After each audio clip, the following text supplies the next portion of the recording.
Bonjour, bonjour chez vous, je suis Immaculée et pour le compte de Immaculate Access sur YouTube. Et c'est votre première fois de me découvrir, n'oubliez pas, faites-vous abonner sur ma chaîne en aimant, partageant, en conviant, invitant donc vos amis de partout, vos membres de famille, vos pires batous, vos batous de Pembeni et tous vos potes, les gens qui partagent quelques instants de vie avec vous. Dites-leur que non, voilà, il y a une tontine qui a une chaîne sur YouTube qui parle des trucs très positifs. J'ai toujours dit que sur ma chaîne, nous acceptons la divergence d'opinion. Vous pouvez avoir votre opinion, vous pouvez les mettre sur la chaîne en gardant le respect pour l'opinion des autres aussi. Nous sommes ouvertes donc ou ouverts à ce point-là. Voilà. Joyeux Noël aux chrétiens et Happy Holiday pour les non-chrétiens. Voilà, on est au mois de décembre. Pour moi, c'est la meilleure fête de l'année. Voilà. En tout cas, encore une fois, n'oubliez pas d'aimer et de partager la vidéo si possible. Je suis devant d'abord mes excuses parce qu'il y a longtemps que j'ai posté une vidéo pour vous. Chaque fois quand je suis là, je vous dis non, je reviendrai demain avec une autre vidéo. Demain, je vais revenir avec une autre vidéo. Mais voilà, les aléas de la vie, de foi, nous n'avons pas le contrôle. On dit l'homme propose, Dieu dispose. Je peux bien avoir la volonté de faire une vidéo pour vous et la poster, mais le travail me dit non, voilà, tu dois travailler 7 jours sur 7. Je suis maman, les enfants sont malades comme en ce moment-ci, où on doit les déposer à l'école. Il y a toujours ma middle child, mon garçon, celui du milieu là, il a toujours des pépins à l'école, toujours des problèmes. Non, on t'appelle brusquement, il y a eu ceci, cela, ils doivent aller au sport, il faut faire cela. Donc il y a vraiment beaucoup de trucs. La volonté là, j'aimerais bien être avec vous chaque jour, sauf que l'homme propose, Dieu dispose. Ça vraiment, ça dépend pas trop de moi, mais en tout cas cette fois-ci, spécialement l'année qui est en train de commencer, je ferai de mon mieux pour poster des vidéos tant que je pourrai. Voilà, la raison pour laquelle je suis devant vous aujourd'hui est pour vous parler d'un rêve que j'ai eu. Alors, je dirais que c'est une révélation parce que j'ai trouvé que c'est urgent. D'abord parce que c'est le mois de décembre, c'est la période des fêtes, il y a Noël, il y aura Nouvel An qui va approcher. Vous, vous êtes mes amis, comme je dis, je vous considère ma famille. Vous irez sûrement fêter avec vos amis. Vous allez quitter vos maisons pour aller peut-être trinquer, vous rendre en boîte, dans des fêtes. Vous êtes invités de gauche à droite. Si un mal qui venait, si j'apprenais que un de mes abonnés est mort ou est décédé, ça me toucherait. Parce que comme je dis ici, nous formons la famille. Voilà la raison pour laquelle je préfère donc partager ce rêve. Comme je vous dis, je ne le cache pas, je suis, comment on dit, empath, je suis empathétique, comment on dit en français, bon, en quelque chose, je veux dire clairvoyante, donc une verset spirituelle, parfois par le rêve, donc Dieu me révèle des choses. Depuis mon enfance, j'avais découvert ça quand j'avais 6 ans, mais après je suis devenue un peu timide, il y a des choses que je partage seulement avec ma famille, mais là, je me dis que c'est beaucoup mieux de partager aussi avec les autres. Comment je me sentirais si j'ai eu ce rêve? Je dis seulement aux gens de ma famille comme j'ai fait, et puis après j'apprends que c'est un abonné de ma chaîne qui a été victime de cette histoire. Or, si j'avais partagé, cette personne-là pouvait donc se protéger, pouvait éviter, et le pire ne serait pas arrivé. Donc, raison pour laquelle je trouve que c'est urgent, il faut absolument que je partage ce message. Voilà, c'était hier, donc j'étais fatiguée après le travail. Je suis restée dans mon salon, dans mon living room, puis j'ai commencé directement à... Vous savez, quand Dieu vous révèle des choses, vous ne devez pas attendre un moment, aller au lit pour dormir selon vos noms. Si le message est là et c'est impérieux, c'est vraiment urgent, il va vous faire dormir comme ça dans 10 minutes. Et dans ces 10 minutes de sieste-là, il vous révèle des histoires. Donc, c'est ce qui m'est arrivé. Je dormais, j'étais assise et tout. J'attendais prendre un médicament à 22 heures. Et pouf, je me suis retrouvée endormie. Et dans le rêve, on me montre une femme, une grande femme. En tout cas, c'était une dame de l'église catholique qui avait une renommée quelconque dans l'église. Je ne sais pas si elle faisait partie des groupes des mamans ou si elle a beaucoup travaillé, si elle avait une notoriété quelconque dans l'église et tout et tout. Donc la dame là était morte. Alors on avait amené le corps à l'église, les gens étaient en train de célébrer. La paroisse en soi, la paroisse que j'ai vue dans mon rêve s'appelait Saint-Georges, donc le corps de cette femme là était dans la paroisse Saint-Georges qui serait, allez, au début, je ne savais pas que c'était donc, je sais que c'était dans Saint-Georges, mais je n'avais pas vu dans mon rêve que ce Saint-Georges-là était en France. Je ne sais même pas si ça existe. Donc, on m'a présenté Saint-Georges et la dame là qui est décédée. Toutes les mamans ont porté des uniformes de l'église catholique, spécialement l'uniforme de la Vierge Marie avec des images et tout. Et nous connaissons donc la maman, ma petite soeur, moi et ma fille. Ma fille est une grande, aujourd'hui elle a déjà grandi, mais à l'époque dans mon rêve, elle avait 3 ou 4 ans comme ça. Nous sommes partis dans la famille de la dame. Donc, à Kinshasa, nous pleurions et tout. Et puis, je demande à ma petite soeur, je dis, quand est-ce qu'on va sortir le corps? Ma petite soeur me dit, non, mais elle est morte en France et tout. Le corps va venir. Et puis, je vais sur Facebook. Je vois donc les gens en train de faire de live. Donc, devant Saint-Georges, des mamans qui sortaient avec leur pagne en train de danser. Et le cercueil, donc, devait être en train de sortir. Mais vous savez, dans le rêve, on t'amène partout en quelques minutes. Donc, le corps, pendant que nous étions dans la parcelle de la défunte, en train de pleurer et tout. Donc, on a entendu les gens courir, venir, les petites filles et les petits enfants, les jeunes garçons en train de courir pour dire que non, le cercueil venait déjà, donc le corps venait d'arriver. Alors, par respect, avec l'engouement des gens qui se faisaient là, j'ai dit à ma soeur et à un autre homme qui était là avec ma fille, j'ai dit, donc sortant, comme beaucoup de gens viennent et puis le cercueil arrive, je n'arrive pas à avoir le cercueil de quelqu'un que l'on porte comme ça à l'africaine parce que ça me ramène les souvenirs du décès de ma maman. Alors j'ai dit non, on ferait mieux de faire un tour au coin là et puis on revient. Donc on est sorti de la parcelle, on a contourné jusqu'au le cercueil est arrivé. Donc j'ai pas vu ça. Quand on a tourné à gauche comme ça, j'ai pas vu ce cercueil là qu'on a amené. On a déposé, les gens pleuraient, puis on a fait 1 minute là, on est revenu. Donc on a trouvé, vous savez, quand le corps vient juste d'arriver, les gens sont là en train de pleurer, tout le monde devant le cercueil et dans le catafalque là, les gens en train de pleurer, crier et tout et tout. Et puis après 2 heures, on a dit, ah, mais on entendait un prêtre qui devait dire la messe. Comment il n'est pas encore arrivé? Ils ont commencé à se demander, mais le prêtre là est où? Il est où? Pourquoi il ne dit pas encore la messe? Ah, on dit non, il est en retard, on ne le sait pas. Et pourtant, on lui a dit. Et puis, il devait être ici donc à l'heure. On disait à 14 heures. Donc, le prêtre là se présente. C'était un blanc. Il n'était pas seul. Il vient avec un autre blanc qui était là. Mais allez regarder, je suis désolée, je dois le dire. C'était donc, je n'aime pas trop dire ce mot et puis moi, je ne juge pas des gens. Mais quand ils sont arrivés, on a vu que le prêtre là, qui devait dire la messe, était accompagné d'un autre prêtre qui, dans le rêve, donc l'autre prêtre là, avait l'air vraiment gay. Vous savez, quand on dit gay, comment un peu sont les gens efféminés chez nous et tout. Donc, il était comme ça. Et quand il est arrivé, celui qui devait dire la messe, non, le prêtre là lui-même, était bien. Mais celui qui avait l'air être le prêtre efféminé, il s'est allongé par terre comme ça, ouvert ses jambes. Vous pouvez carrément dire que, et voir que le retard que l'autre, le prêtre là, a eu, était du fait qu'il a eu le temps d'être intime avec l'autre prêtre. Donc, tout le monde a compris ça et il y en a qui ont commencé à chuchoter, à se pincer comme ça pour dire, regardez tout et tout. Donc, pendant que le prêtre là se lève, il prend un truc du genre, comment on appelle ça?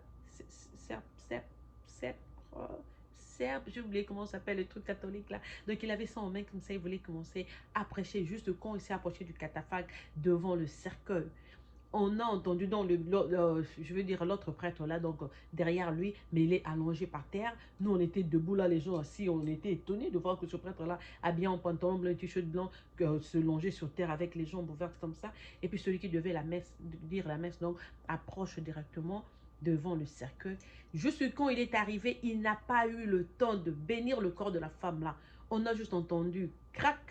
Du coup, le cratère a commencé à se former. C'était en forme de carré. Ça fait un carré comme ça. Donc, on a pris tous les gens qui pleuraient sur le cercueil qui étaient dans la famille de la femme, les proches, ses amis proches qui étaient en train de crier devant le cercueil. Donc, ça formait un carré, y compris le prêtre qui devait dire la messe et son partenaire. Du coup, je vous dis comme un tremblement de terre, pouf, de tout s'est renversé. Ici aux États-Unis, on appelle ça synchronie. Mais ça, c'était pas le synchronie, c'était carrément le tremblement de terre qui a amené le cercueil et tous les gens qui pleuraient, tous les proches de la maman, ses parents, ses amis, ses meilleurs amis, même les 2 prêtres-là sont morts sur le champ. Ils n'étaient pas sucés sous la terre, mais ils étaient vraiment tournés comme ça. C'est fini, il n'y avait rien. Alors ma fille qui est avec moi, par curiosité, elle court. Elle saute et l'entre dans ce trou-là. J'ai pas hésité, j'ai sauté pour aller chercher ma fille. C'est là que je me suis rendu compte que c'était l'enfer. Puis je regarde à gauche, je vois de la lumière qui est entrée là. J'ai tenu ma fille et puis on est sorti par le petit trou là où il y avait la lumière. On arrive devant, c'était la pelouse, puis il y avait des fils barbelés. J'ai demandé à ma fille d'aller comme ça et moi je suis passée par là juste quand je vais faire 2 pas j'ai senti qu'il y a quelque chose qui me demandait, je voulais pas regarder cet enfer là derrière moi, je partais en tout cas avec ma fille et puis j'ai senti qu'il y a quelque chose qui me demandait de tourner, donc je tourne, je vois une petite fille juste derrière nous là. Elle avait l'air désespérée. Elle était si triste. Une jolie petite fille avec des chignons là comme le mien là. Elle était comme ça. Mais tu peux dire qu'elle a perdu ses 2 parents dans cet instant-là. Donc, j'ai tenu aussi la petite fille à la main. Donc, je suis partie à la maison avec deux filles. Ma fille et la petite fille. Donc, nous n'avions plus regardé. On n'a même pas voulu écouter le détail de ceux qui sont restés au-dessus, de ceux qui sont restés dans le monde et tout et tout. Non. Donc, on est sorti, on a suivi cette lumière-là et on est allé, on est rentré à la maison. Je tremblais, j'avais le cœur qui battait. J'ai dit, ah, et cet enfant, et si ses parents sont en vie, on finira bien par le retrouver. Mais s'ils sont morts, ça sera ma fille. Je vais l'élever comme si je l'ai eu moi-même et tout et tout. Voilà, parce que j'ai une fille, donc elle aura une autre sœur. Alors j'ai dit, le conseil que j'ai à prodiguer à vous, mes abonnés, à vous qui êtes ma famille, comme j'aime le dire, la fin de l'année, quand vous avez vu, cette année, si on a perdu beaucoup de gens, dans ma famille, des amis. En fait, c'est une des raisons qui ont fait que je ne sois plus fréquente sur réseaux sociaux. Chaque jour, quand tu t'approches, tu t'apprêtes pour poster une vidéo, il y a une nouvelle nécrologie qui arrive et tout, tu te mets à pleurer et tout. Ça m'a dépassé. En un mois, j'ai perdu 3 de mes grandes cousines, 2 d'une même mère et d'un même père, 2 grandes soeurs à moi. Donc, je les avais perdues et puis il y avait une autre cousine qui est partie. En plus, des amis très proches, des gens qui ont mangé avec moi, qui ont marché avec moi. Alors, il faut faire attention. Dont nous ne savions pas que combien de gens sont morts et tout et tout. Mais aujourd'hui, ça fait peur, ça tique. Quand tu ouvres une page de Facebook chaque jour, tu te demandes qui suis-je? Pourquoi ces gens sont partis? Mais toi, aujourd'hui, Dieu t'a laissé le souffle. Toi, tu es en vie. Est-ce que tu prends le temps de te demander pourquoi tu restes? Pourquoi les autres partent et pas toi? Donc, prenons toujours cette opportunité, même après avoir écouté cette vidéo. Devenons de meilleures personnes. Nous devons nous rendre compte pourquoi cette dame-là, puisque la dame, comme j'ai dit, elle avait une notoriété. C'était une femme populaire, très connue, qui est morte. C'est pour ça qu'il y avait beaucoup de gens, il y avait toutes ces célébrations qui se passaient et les mamans qui étaient en uniforme là, qui pleuraient. Mais une femme normale, quand tu pars, tu meurs. Tu dois partir seule. La mort, quand Dieu t'appelle, tu dois partir seule. Pourquoi tu dois partir avec tous ces gens qui ont collaboré avec toi? Pour dire que j'ai eu pas mal d'interprétations dans ma tête. Je ne sais pas que dire. But I can only warn you. Attention quand vous sortez pour ces fêtes. On ne sait pas d'où ça vient. Ça viendra de gauche, de droite. Moi, quand je témoigne comme ça, quand ça m'a été révélé par Dieu, ça n'a jamais échoué. Ça se passera quelque part. Et puis, quand on dit une mort, ça ne veut pas forcément dire que la personne a vraiment rendu l'âme et tout et tout. Ça peut être la fin en quelque chose. Ça peut être le déclin de quelque chose. Donc, il faut accepter aussi la transformation, le changement dans la vie. S'il faut mettre fin dans ce que nous faisions, peut-être c'est une mauvaise habitude, peut-être nous étions méchants ou méchantes et nous acceptons de devenir des meilleures personnes. Donc, saisissons toujours ces opportunités. Quand tu écoutes une personne en train de te conseiller, quand tu regardes même un film ou quoi que ce soit, des trucs positifs dans la vie, il faut toujours les prendre, il faut toujours les considérer. Donc, si tu fais partie de ces gens qui se déplacent en floc comme on dit en anglais, en groupe, qui font toujours des trucs en catimini pour faire mal aux autres, pour détruire la réputation des autres, pour rendre les autres malheureux, parce qu'ils se croient que c'est toujours eux qui doivent être heureux, comme si ça a été entitled, c'était donc, on m'a donné le bonheur que à eux, quand les autres sont contents ou de bonne humeur, ils manifestent une jalousie. Faites donc attention, vous qui allez sortir en cette période. On ne sait pas où cela va se réaliser. On ne sait pas de quelle façon. C'est pour ça que j'ai pris juste le temps. Aujourd'hui, j'ai dit en tout cas, je dois partager ça to warn my people. Parce que je n'aimerais pas que le mal arrive à qui que ce soit. En plus, j'ai toujours dit aux gens, avant de sortir, spécialement les hommes. Les femmes, nous sommes un peu organisées. On écoute plus notre voix intérieure. Donc, quand notre intuition parle, on sait. Une femme sent. C'est pour ça que Dieu nous a créés avec l'émotion. Nous, quand Dieu te contacte des choses ou quand il y a un mal qui vient, la femme est plus susceptible à comprendre cela et à dire que non, à éviter, donc à trouver d'autres moyens. Mais l'homme souvent hypnotisé, les hommes souvent dorment, ils ne sont pas éveillés comme nous les femmes. C'est pour ça qu'ils sont victimes dans des situations, dans des relations, au travail, en famille, en couple, ils ont des petits problèmes. Parce que l'homme manque l'émotion. L'émotion de l'homme n'est pas comparable à celle des femmes. Donc faites attention. Et puis dans la vie, j'ai toujours dit, non, non, pas moi. En français, on dit la mauvaise compagnie ou les mauvais amis corrompent. Il faut faire très attention avec qui tu marches, avec qui tu manges. Les gens que tu considères tes amis, les sont-ils vraiment? Est-ce que la personne qui partage avec toi, il a le droit de partager ta vie? Il faut considérer être aussi discret. Tout le monde n'est pas content de ton succès ou de ton élévation. Tout ce que tu fais dans la vie, tu peux être excité, tu les racontes aux gens qui viennent. Non, ils font semblant d'applaudir et tout et tout. Mais dans leur cœur, c'est la haine, c'est la jalousie. Ils ne veulent pas que tu ailles de l'avant. Ils veulent que tu restes bas comme eux. Ils ne veulent pas le changement dans la vie. Ils croient que non, être là, à nous saouler, à fumer du chanvre, à faire la folie, à nous prostituer, c'est ça la vie. Non. La vraie vie, spécialement quand tu commences à grandir. Moi, j'ai toujours dit, une femme qui grandit, quand tu laisses tes vingtaines, non, la vingtaine d'années, tu vas vers trentaine, quarantaine. L'unique chose que tu dois demander à Dieu, c'est la sagesse. Parce que quand Dieu te donne la sagesse, il développe ton intuition. Il commence à te contacter des choses. Et toi, tu te décides de changer dans la vie. Pourquoi? Parce que tu es peut-être mère, tu as peut-être des responsabilités dehors plus que quand tu avais 20 ans. Donc aujourd'hui, tu dois être une meilleure personne.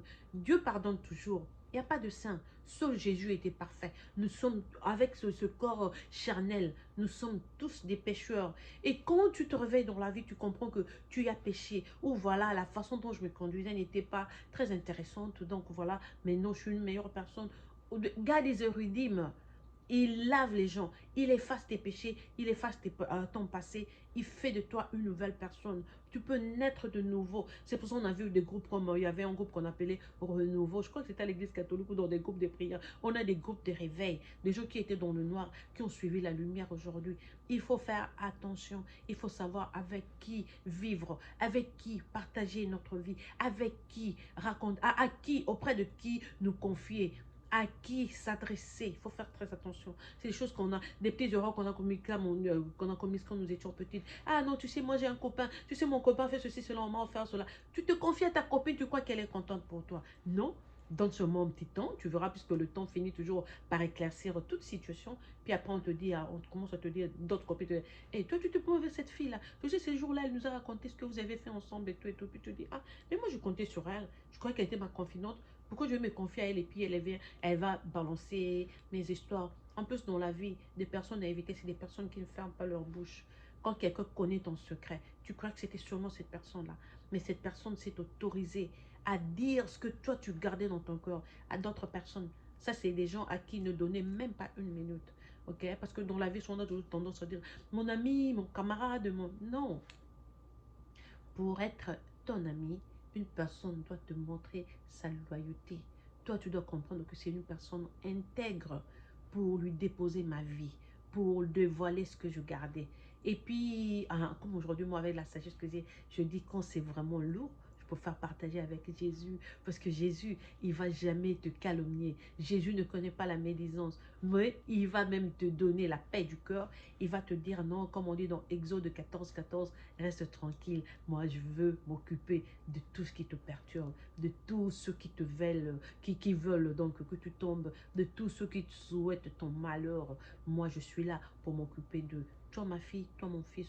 Vis dans la paix, sois en paix, laisse-moi prendre ça. Parce que comme j'ai toujours dit souvent, il n'y a pas de compétences exacte ou appropriée comme la compétence universelle qui est donc la compétence du ciel. Merci beaucoup. Je dois m'arrêter là parce que je dois aller au boulot. Je vais vous raconter une autre histoire sur mon travail, peut-être quand j'aurai le temps, peut-être après Noël. Vous savez, donc, bref, je peux dire, donc j'allais au travail en tailleur, en veste et tout bien habillé, nous travaillons. C'était ça mon boulot. Je vous dis que je travaille pour Apple, des cellulaires là. Donc c'est comme ça qu'on était habillés. Et c'est pas le Apple là, vous voyez les gens debout en train de vendre et tout. Non, c'est le warehouse vraiment. À l'époque, c'était pas le warehouse. On était là avec deux, trois ordinateurs devant le bureau. Tu travailles à l'aise, tu ne transpires pas, tu es à l'aise, tu rentres à la maison parce que tu fais entrer seulement de données. Et puis après, Amazon a fait beaucoup d'argent avec. Et puis quand Job a quitté, non, non, le monsieur de Amazon, là, j'ai oublié son nom. Il a fait des milliards, il est parti. Du coup, les autres ont dit, mais comment non aussi parce que ce qu'on fait, c'est un peu presque. Non, non, c'est maintenant que c'est devenu comme ça. Mais avant, c'était carrément un boulot de sérieux, là et tout et tout. Moi, je ne suis pas une personne qui se vante. Je suis très humble, je ne dis pas. Parce que je connais la réalité. Et puis, avant que je n'obtienne ce boulot-là, moi aussi, j'ai fait des genres de jobs. J'ai même curé les toilettes, j'ai nettoyé les tables. J'ai fait. On est à l'étranger, ici, il y a beaucoup de choses qui se fréquentent. Mais quand tu es comme moi, je suis une dame qui aime m'habiller. Donc, je follow toujours l'argent. Je suis l'argent. Là, on paie un peu plus. Je pars. Donc, j'avais travaillé une fois Le travail à l'époque, cette année-là, c'était par exemple 14 $ l'heure pour les gens qui travaillaient durement. Puis je vois que essuyer les tables, vacuumer les tapis, c'était à 18 $ dans la même compagnie. Donc comme d'abord c'était une personne m'a signalé la dame qui travaillait là, j'ai laissé là où j'étais avec les autres là, j'ai rejoint la dame, nous travaillons donc à deux. Quand le travail est terminé, on devait essuyer les computers, les bureaux des chefs, vacuumer, checker les tables et tout et tout. J'ai fait ça dans ma vie. Donc comme je dis, ça payait plus, donc je suis allée pour l'argent. Donc, je ne sais pas me manquer du travail des gens. Il n'y a pas de sous-métier. Tout ce que nous faisions ici est un boulot. Tant que ça te procure, ça te donne l'argent pour subvenir à tes besoins, c'est déjà assez pour cela. Donc, mon travail n'est plus le travail qui me donnait, je ne sais pas dire, qui me rendait un peu orgueilleuse. Bon, je ne voulais pas m'enorgueillir et tout. Mais moi-même, je savais intérieurement que j'ai de la chance. Je suis ce genre de boulot. Je parque mon véhicule, je vais à l'intérieur, c'est juste l'ordinateur, je termine. Du coup, je vous dis ce qui se passait, c'est qu'on a enlevé tous les ordinateurs, on nous exige la rapidité parce que donc la compagnie s'est décidée d'imiter Amazon et FedEx. Je vous dis, en ce moment-ci, je suis dans le warehouse. On a enlevé les chaises, les photos, les jolies chaises de bureau sont parties. On a changé. Au début, ils nous ont menti. Ils ont dit non, c'est à cause de Corona pour vous protéger et tout. On va mettre bless you, baby. On va mettre ceci, cela et tout. Mais je vous dis que, par exemple, hier, j'ai travaillé pendant 10 heures du temps où je suis entrée jusqu'à ce que je suis sortie. J'étais donc debout à pied. Aujourd'hui, je suis en train de m'y rendre. Mais bon, on va voir comment le mouvement parce que pendant Noël, beaucoup de gens font des achats. Il y a le iPhone 13 qui est sorti. Donc, il y a beaucoup de gens qui retournent leur téléphone, qui achètent et tout. Nous, on est une compagnie d'assurance pour des iPhones. On récupère quand ton iPhone là tombe, ça a une panne et tout, craque ou ça marche pas bien. Même quand tu achètes, le chargeur ne marche pas. On retourne donc c'est ça chez nous dans ma compagnie, c'est là qu'on arrange tout, puis après on va donc vous renvoyer, même quand vous achetez, nous on va shipper cela quand vous achetez chez Apple. Donc c'est ça, voilà.